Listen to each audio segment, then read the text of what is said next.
प्रभु यीशु के जन्म की पूरी कहानी। ईसा मसीह का जन्म, जीवन, मृत्यु और पुनर्जीवन को लेकर कई लोगों में मतभेद है। अनुयायी कुछ और कहते हैं और शोधकर्ता कुछ अलग। हालांकि उनका संपूर्ण जीवन लोगों की सेवा और प्रभु का संदेश देने में ही व्यतीत हुआ। आओ जानते हैं मान्यता, जनश्रुति और बाइबल में उल्लेखित कथा पर आधारित उनके जन्म की कहानी। मान्यता नंबर 1। ल्यूक एक्ट के अनुसार उनका परिवार नाजरत गांव में रहता था। उनके माता पिता नाजरत से जब बैथलेहम पहुंचे तो वहां एक जगह पर उनका जन्म हुआ। कहते हैं जब यीशु का जन्म हुआ तब मरियम कुंवारी थी। मरियम यूसुफ नामक बढ़ई की धर्मपत्नी थी। जिस वक्त ईसा मसीह का जन्म हुआ उस वक्त परियों ने वहां आकर उन्हें मसीहा कहा और ग्वालों का एक दल उनकी प्रार्थना करने पहुंचा। ऐसी मान्यता है कि यीशु के जन्म के अवसर पर स्वर्गदूतों ने सर्वोच्च गगन में परमेश्वर को महिमा और पृथ्वी पर उसके कृपापात्रों को शांति, यह संदेश कुछ चरवाहों को दिया था। मान्यता नंबर 2। यह भी कहा जाता है कि मरियम को यीशु के जन्म के पहले एक दिन स्वर्गदूत गाब्रिएल ने दर्शन देकर कहा था कि धन्य है आप स्त्रियों में, क्योंकि आप ईश्वर पुत्र की माता बनने के लिए चुनी गई हैं। यह सुनकर मदर मरियम चकित रह गई थी। कहते हैं कि इसके बाद सम्राट ऑगस्ट के आदेश से राज्य में जनगणना प्रारंभ हुई तो सभी लोग यरूशलेम में अपना नाम दर्ज कराने जा रहे थे। यीशु के माता पिता भी नाजरत से वहां जा रहे थे, परंतु बीच बैथलेहम में ही माता मरियम ने एक बालक को जन्म दिया।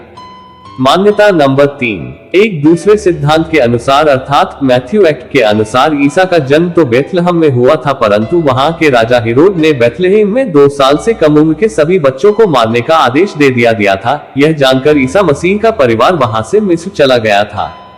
फिर वहां से कुछ समय बाद वे नजात में बस गए थे। गॉस्पेल ऑफ मार्क और गॉस्पेल ऑफ जॉन ने इनके जन्म स्थान का जिक्र नहीं किया है, लेकिन उनका संबंध नाजरत से बताया है। मान्यता नंबर 4। ईसाई धर्म पुस्तक के अनुसार माता मरियम गलीलिया प्रांत के नाजरत गांव की रहने वाली थी और उनकी सगाई दाऊद के राजवंशी यूसुफ नामक बढ़ई से हुई थी। कहते हैं कि विवाह के पूर्व ही वह परमेश्वर के प्रभाव से गर्भवती हो गई थी।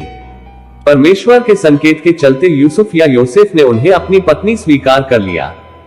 विवाह के बाद यूसुफ गलीलिया प्रांत छोड़कर यहूदी प्रांत के बैथलेहम नामक गांव में आकर रहने लगे और वहीं पर ईसा मसीह का जन्म हुआ।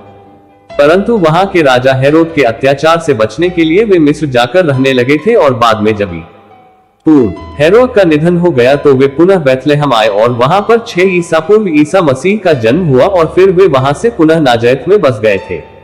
मान्यता नंबर 5। न्यू टेस्टामेंट अनुसार ईश्वर ने अपना एक दूत गब्रिएल को मैरी के पास भेजा।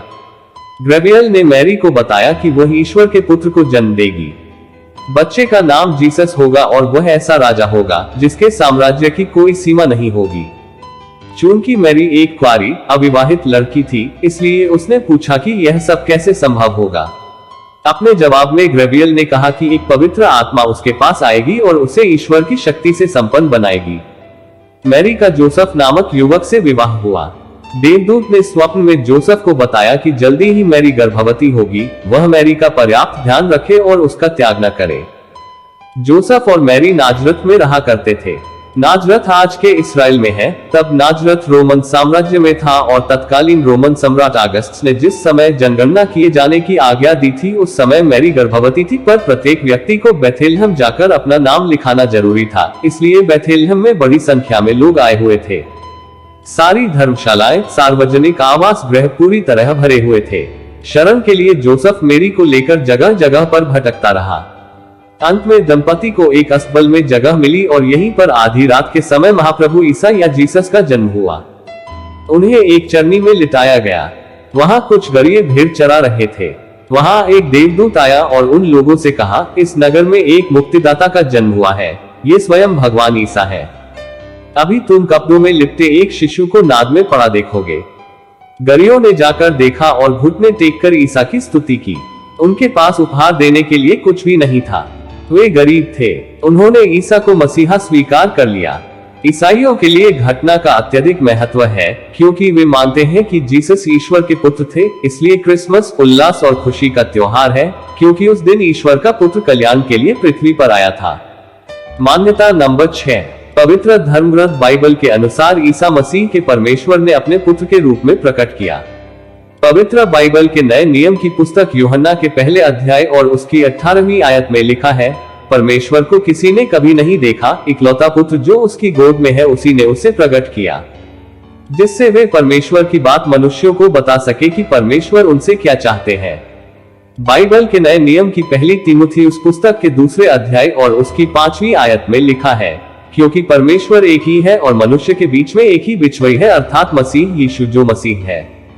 उन्होंने अपने इकलौते बेटे को इस जगत में मनुष्यों के उद्धार के लिए भेज दिया। डिस्क्लेमर: वीडियो में दी गई जानकारी विभिन्न स्रोत से प्राप्त शोध, मान्यता और परंपरा पर आधारित जानकारी है। इसकी पुष्टि हमारा YouTube चैनल नहीं करता है।